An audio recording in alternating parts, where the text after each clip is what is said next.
حیدر، آپ میری بات کیوں نہیں سمجھ رہے؟ روز روز باہر جانا مجھے ٹھیک نہیں لگتا، لیکن آپ سننے کو تیار ہی نہیں ہیں۔ فبیہہ کو لوگوں کی نظروں سے خوف آتا تھا۔ وہ نظر پہ یقین رکھنے والی لڑکی تھی، اور وہ یہ بھی جانتی تھی کہ سب کی نظریں اس کے لیے اچھی نہیں ہیں، بلکہ کچھ لوگ اسے حسرت سے دیکھتے ہیں، تو کچھ غصے سے، کچھ نفرت سے، تو کچھ حسد سے۔ اور وہ کافی حد تک کوشش کر رہی تھی کہ اپنے اور حیدر کے رشتے کو بچا سکے ان کی نظروں سے، مگر وہ تھا جو سننے کو تیار ہی نہیں تھا۔ روز اس کے لیے کچھ نہ کچھ تحفہ لے آتا، وہ منع کرتی تو وہ سنتا نہیں، بلکہ اس کے لیے روز سب کے سامنے کچھ نہ کچھ کرتا تھا، جس سے وہ کافی لوگ جل کر راکھ ہو جاتے۔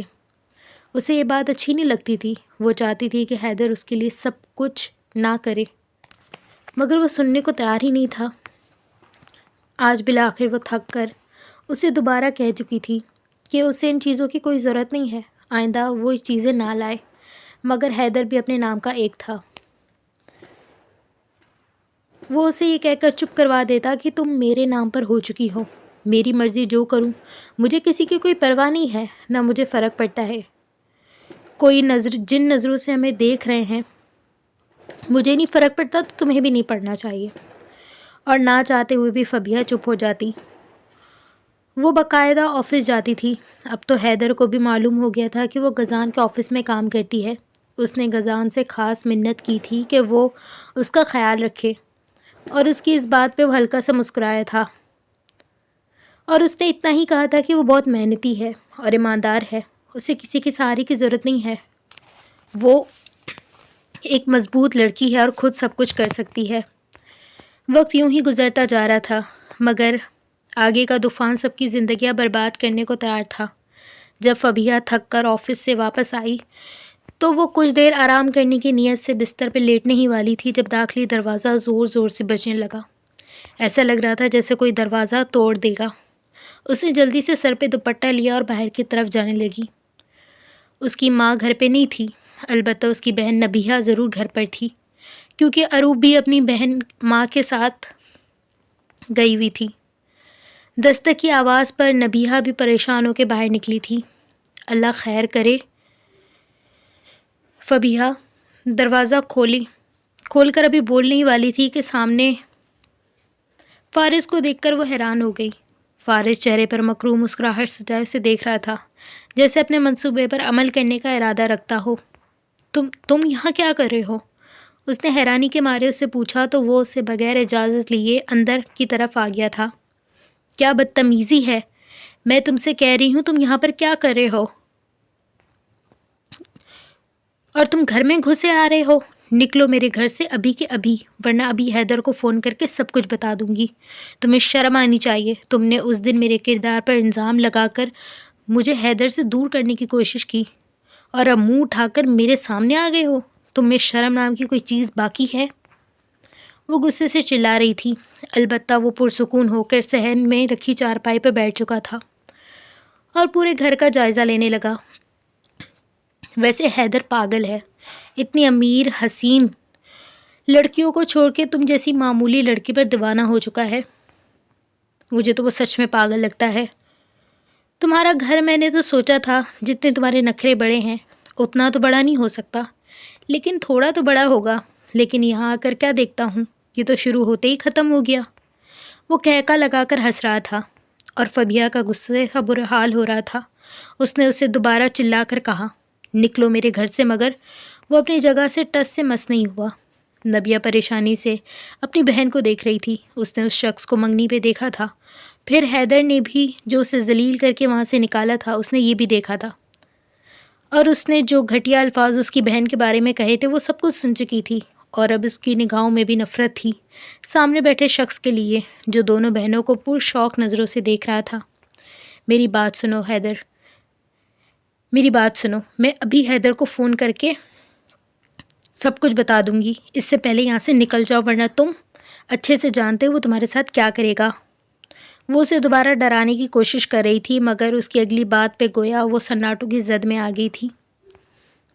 کیا تم پاگل ہو گئے ہو؟ کیا فضول بک رہے ہو؟ وہ حیران ہوتے ہوئے اس کی بات سن رہی تھی، اور اگر وہاں پر کوئی شخص پتھر کا ہوا تھا تو وہ نبیہہ تھی، جو پہلے حیران پھر خوف سے اس شخص کو دیکھنا شروع ہو گئی تھی۔ کوئی غلط بات تو نہیں کی میں بس یہ کہہ رہا ہوں کہ میرے پاس ویڈیوز ہیں جو تمہاری بہن کی ہیں، اگر یہ ویڈیوز میں وائرل کر دوں تو پھر تم جانتی ہو تمہاری بہن کی عزت نہیں بچے گی۔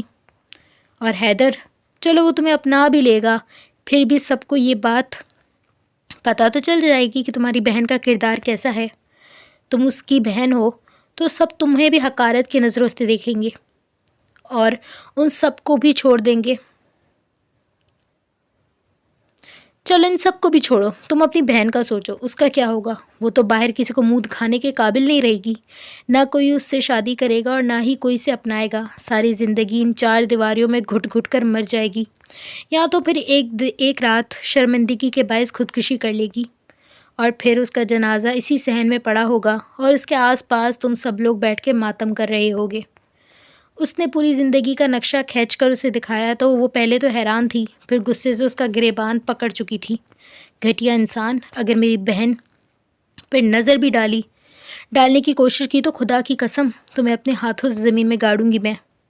تم نے کیا سمجھا ہے تم جو چاہو کر سکتے ہو؟ ہم لڑکیاں ہیں تو ہم کچھ نہیں کر سکتے؟ اگر میرا دماغ خراب ہو تو یاد رکھنا فارس، تمہارے ساتھ اتنا برا کروں گی کہ تم گن گن کے تھک جاؤ گے کہ کن کن گناہوں کی سزا میں تمہیں دے رہی ہوں۔ آئندہ اگر میری بہن کا نام بھی اپنے منہ سے لیا تو یہ چھری دیکھ رہے ہو، اسی سے ہی تمہاری زبان کاٹ کے تمہارے ہاتھ میں دے دوں گی۔ اور فارس ہکا بکا اس کی باتیں سن رہا تھا، وہ سچ میں یہی سوچ رہا تھا کہ وہ جو مڈل کلاس گھر سے تعلق رکھتی ہے، اگر وہ اسے تھوڑا ڈرائے گا اور عزت کی دھمکی دے گا تو وہ اس کے سامنے جھک جائے گی اور پھر جو چاہے وہ کر سکتا ہے۔ مگر یہاں تو دیکھو، وہ بھوکی شیرنی کی طرح اس پر جھپٹنے کو تیار تھی، اس کا گریبان پکڑ کے اسے آگے کے معاملات سے آگاہ کر رہی تھی۔ دفع ہو جاؤ میری نظروں کے سامنے سے، آئندہ اگر تم نے یہ فضول باتیں کی تو حیدر تو تمہیں بعد میں کچھ کہے گا، اس سے پہلے تمہارا حشر بگاڑ دوں گی۔ کیا کہا؟ ویڈیوز ہیں تمہارے پاس؟ ٹھیک ہے، کرو وائرل، جو کرنا ہے کرو، تمہاری ساری باتوں کو میں جوتے کی نوک پہ رکھتی ہوں۔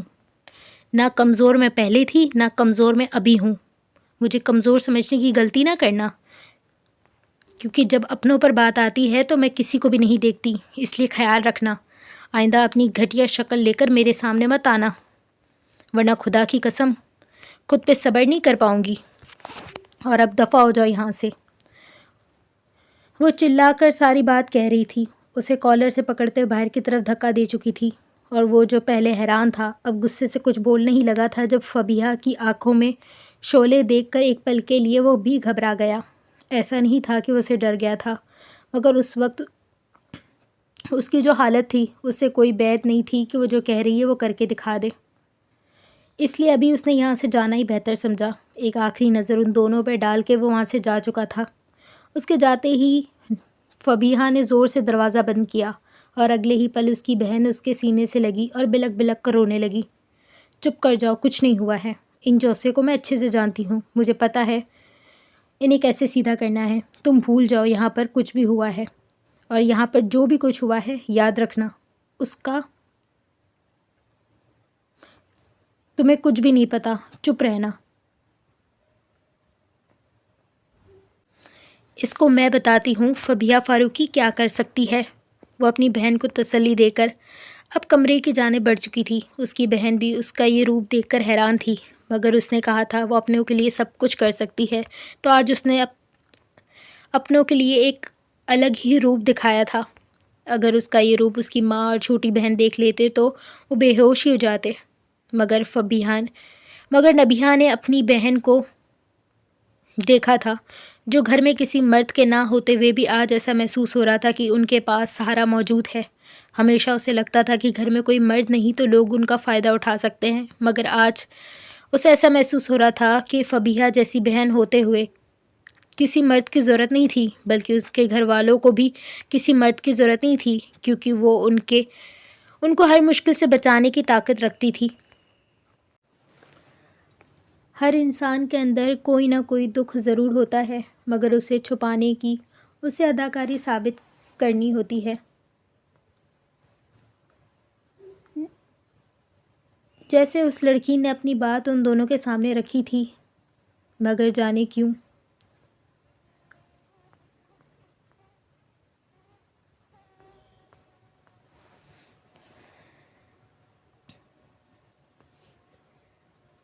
لڑکی کی زندگی آسان نہیں ہوتی، وہ بہت کچھ سہتی ہے، پہلے ایک بیٹی کے روپ میں، پھر ایک بہو کے روپ میں، اور کچھ لوگوں کو تو شاید اپنی آخری عمر میں بھی سکون نہیں ملتا۔ جانے کیوں اگر ماں باپ اچھے مل جائیں تو سسرال ایسا مل جاتا ہے جو اس کی زندگی حرام کر دیتا ہے۔ اگر دونوں ہی اچھے مل جائیں تو آس پاس کے لوگ کیوں آ جاتے ہیں، ان کی زندگی عذاب بنا دیتے ہیں۔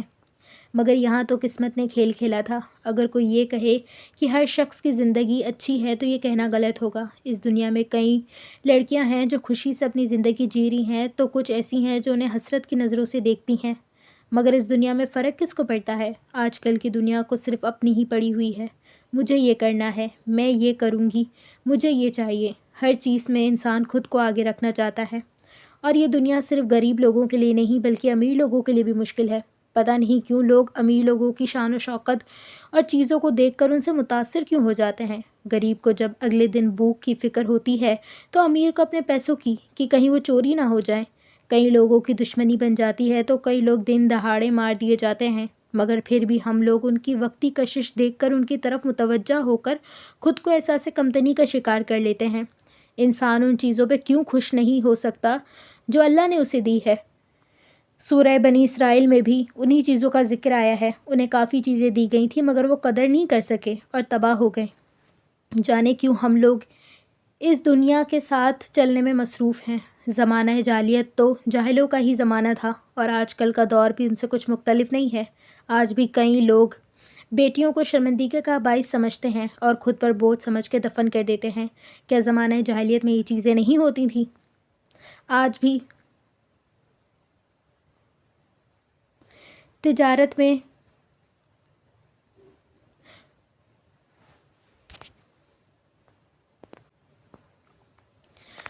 کئی لوگ عورتوں کو صرف اپنے پاؤں کی جوتی سمجھتے ہیں۔ کیا زمانہ جاہلیت میں نہیں ہوتا تھا؟ آج بھی لڑکیاں آدھے ادھورے کپڑے پہن کے اپنے بالوں کی نمائش کرتے ہوئے ایسے لباس پہنتی ہیں جن سے اس کا جسم ظاہر ہوتا ہے۔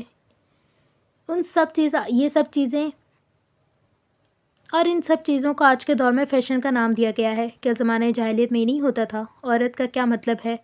آج کے دور میں یہی کہا جاتا ہے میرا جسم میری مرضی۔ کیا اللہ پاک کی نافرمانی کا ذریعہ نہیں؟ عورت کے معنی ہیں چھپانے کی چیز، اور آج کل اگر کوئی عورت خود کو چھپائے تو اسے مذہب کے نام پہ طعنے دیے جاتے ہیں کہ تم بہت مذہبی ہو۔ زمانہ جاہلیت میں بھی تو یہی ہوتا تھا، عورتیں خود کو نمایاں کرتی تھی تاکہ مردوں کو اپنی طرف مائل کر سکیں۔ خود ہمارے نبی نے فرمایا کہ عورت چھپانے کی چیز ہے، جب وہ نکلتی ہے تو شیطان اسے جھانک کر دیکھتا ہے، یعنی اسے دیکھنا شیطانی کام ہے۔ مگر آج کل کے دور میں ایسے نکلنے پر خود کو پراؤڈ فیل کروایا جاتا ہے۔ آج کل کے دور میں پتہ نہیں کیوں ہم لوگ یہ چیز فراموش کر چکے ہیں کہ ہمیں قبر میں بھی جانا ہے۔ یہ دنیا ہمیشہ کے لیے نہیں ہے، مگر افسوس ہم نے یہ دنیا کو ہمیشہ کے لیے ہی سمجھ لیا ہے۔ خدارا خود پہ رحم کریں۔ جب قبر میں جائیں گے تو یہ لوگ ہمیں نہیں بچانے آئیں گے جن کو متوجہ کرنے کے لیے یا متاثر کرنے کے لیے ہم یہ سب کرتی ہیں۔ 2 دن کی اچھی زندگی کے لیے آخرت برباد کرنا بے وقوفی ہے، اور یہ بے وقوفی ہم بڑے فخر کے ساتھ کرتی ہیں۔ رابعہ شہزاد نے اپنی بات مکمل کی اور سامنے بیٹھی عورتوں پر ایک نظر ڈالی جو سر جھکائے اس کی ساری باتیں بہت توجہ سے سن رہی تھیں۔ میرا مقصد صرف اتنا ہے کہ میں جو سیکھ رہی ہوں وہ آپ کے دل تک بھی اتر جائے۔ بے شک میں گناہ گار بندی ہوں، اور میں شاید خود کو کافی گناہ گار سمجھتی ہوں۔